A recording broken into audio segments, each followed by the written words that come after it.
Hi, my name's Laura, I'm 29 and this is my testimony. Growing up, I wasn't really in a spiritual household. My parents kind of let me choose my own beliefs or left it for me and my sister to, decide what we wanted to do. So I think I was like 11 or 12 where I went to Easter camp and I was with a church in Riccarton, but got strayed away through a bad relationship at the time and into drug abuse, alcohol abuse, sexual sin, and everything that just completely blindsided me away into the world. From there, had a lot of self-searching, which I just struggled with. I took it abroad, I moved overseas, went over to London, worked over there.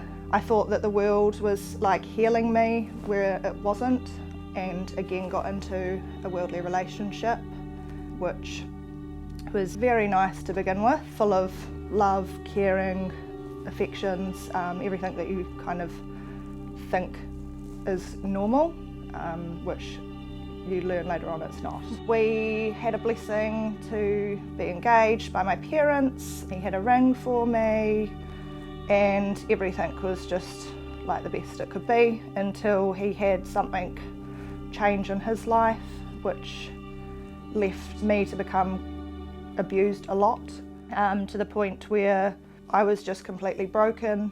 I had been basically installed into me that I had depression and anxiety to the point where it actually just became quite severe.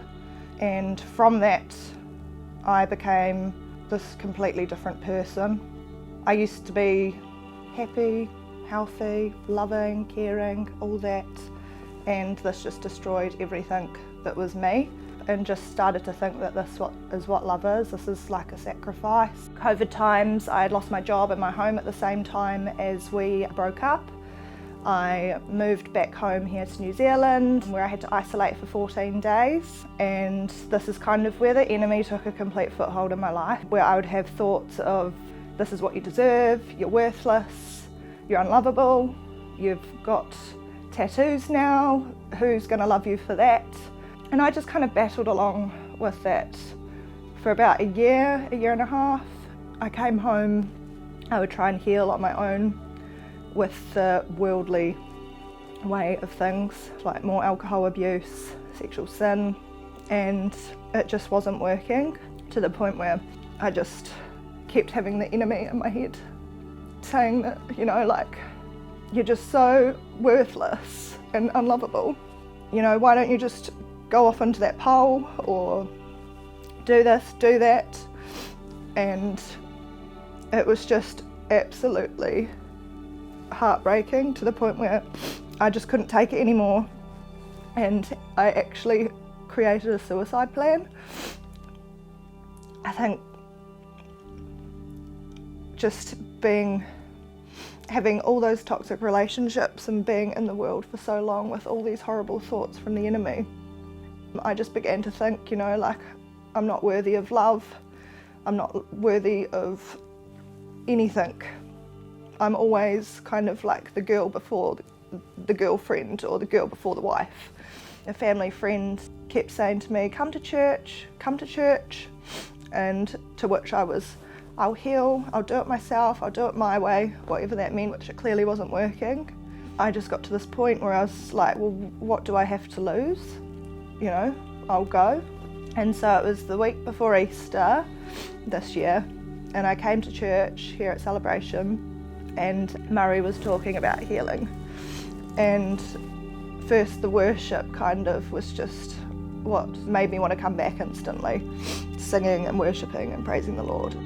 I think the song I Speak Jesus was one of the first songs that came up, and just talking about rebuking anxiety and depression. And it just really, really hit me that this is where I needed to be. And from there I went to the Easter service in the Cathedral Square, where they were talking about Jesus and his sacrifice, and I heard Hayley's testimony to do with her depression and anxiety, and just seeing her journey and hearing her journey really resonated with me, and just seeing how much the Lord had done for her, I was like, I want that.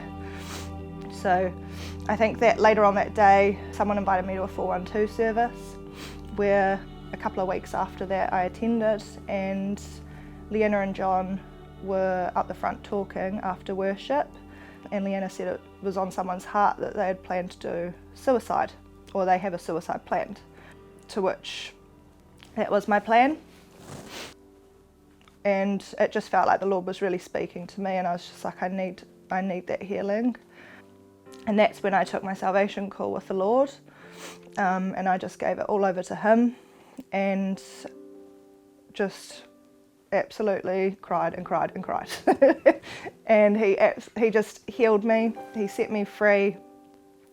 He forgave all my sin and just covered me with this new fresh anointing, like I had a new life, and that nothing mattered, that it was so beautiful.